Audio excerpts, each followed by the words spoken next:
This is Boris, who works at the company Ripple. And I can tell you that there are going to be thousands of businesses built on XRP Ledger, which will make up much more impact than ODL. Just watch.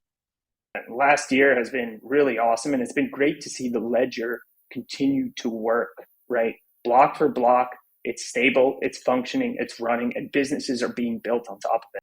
Ripple, as a software company, is not necessarily building a business on top of NFTs, but we see other businesses being built on top of that. We have enabled those through, a creator fund, through a grant program, on tons of businesses for, let's say, outside of that institutional payments use case. Sure. And so this could be, the XRP ledger has the ability and potential to be the ledger that's used across a wide variety of use cases, right? From institutional to retail. One is XRP is a gas token. So anytime you do a transaction on the ledger, you're using XRP. You need to have XRP. XRP is burnt, and XRP is naturally deflationary there. Then you have XRP as a wallet reserve. In order to prevent spamming on the network, you need 10 XRP to open up a wallet, right, on XRPL. Again, that's to prevent spamming. And another third component is every time you open up what's called the trust line, an interaction between one of these token issuers, you need XRP in that flow as well. You need 2 XRP for what we call it's for a reserve for an object.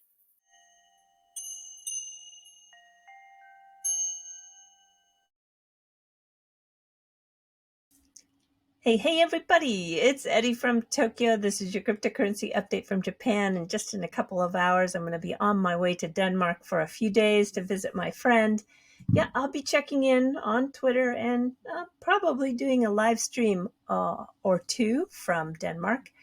But until then, let's just take a look at what's going on in the crypto space. We've got this new application posting for a senior architect in digital currency for the Federal Reserve. Yeah, it's kind of interesting because it looks like they're going to be moving forward with experimenting on the technology. Now, I really wanted this to lead into what the UK has said in regards to privacy with their digital currency. Have a listen. If you use digital pounds, the Bank of England and the government would not collect any of your personal data and wouldn't be able to see how you spend your money. You would access the digital pound through a virtual wallet, and you would have to share some personal data with your wallet provider. This is because you would have a commercial relationship with your provider, and they would require some form of ID in order to prevent financial crime or fraud. Your privacy would still be protected by data privacy regulations, and your personal data would not be shared with the bank or the government.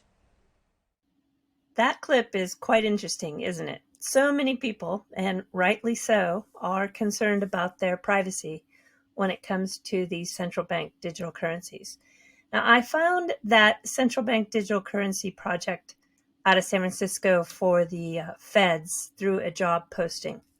And just as I usually do in my research, I peruse the job postings. And this is one that Ripple has posted recently. And I think you're going to find it very interesting. It's for a software engineer intern. And by the way, Boris, who did the intro of this video, he started out as an intern at Ripple, and now he's the head of DeFi. So these interns can, if they work out, work themselves into full-time positions. But this position, which is open in London and Toronto, is looking for an engineer who can build on VOLTRON. VOLTRON is super interesting because it appears we've got a brand new sector or use case for the Ripple software to be utilized, and no doubt ODL will be plugged into that. What is this? This is trade finance. Have a look. Formerly known as Contour blockchain, it was renamed VOLTRON in 2020. And look at Wrath of Kahneman. He's been on this project since 2019. It was built by a consortium of big banks. There's now 12 banks plus 50 corporates using it. R3 and Crypto Block were responsible for the build. It's a hybrid chain that had its proof of concept back in 2018. Trade finance is all about the letter of credit, tracking the goods, and the transfer of funds. And this VOLTRON blockchain is open source. Here are some of the core members. And if we see RippleNet get into trade finance, holy cow. Wow. What a sector to be in. In the Genfinity Lighthouse, this is a legal review brought to you by Jeremy Hogan. Yeah, since he has sunsetted his videos, this is the next best thing. And he wrote a really good article on the US war on crypto, phase 2. He writes this attack on stablecoins is much more sophisticated. And because they are so vital to the entire crypto ecosystem, without stablecoins, well, the digital asset space would slow down drastically. So this phase 2, as Jeremy calls it, is much more dangerous, as it is a broader and more far-reaching phase of the war, which attacks all of the centralized crypto. He tells us to keep our eyes peeled. All right, I'm going to let Elon Musk take us out. What he said recently in an event that took place virtually for him in the Middle East was, I think, very interesting. I've talked to a lot of my close friends, and boy, there is a wide spectrum in terms of a difference of opinion. So I'm kind of curious how you are positioning yourself with his message here. I have to run and catch my flight, so do take care. Sayonara for now. Bye-bye.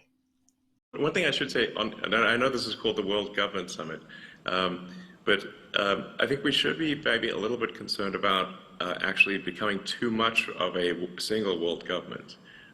If I may say that we want to avoid creating a civilizational risk by having, frankly, this may sound a little odd, too much cooperation between governments. If you look at, say, at history and the rise and fall of civilizations, that really all throughout history, civilizations have risen and fallen, but it hasn't meant the doom of humanity as a whole, because there've been all these separate civilizations that were separated by great distances. And so, say like while Rome was falling, Islam was rising, and so you had like the sort of caliphate doing incredibly well while Rome was doing terribly.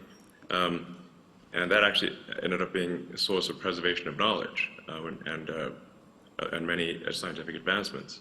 And so, so I think we want to be a little bit cautious about being too much of a single civilization, because if we are too much of a single civilization, then if the whole thing may collapse.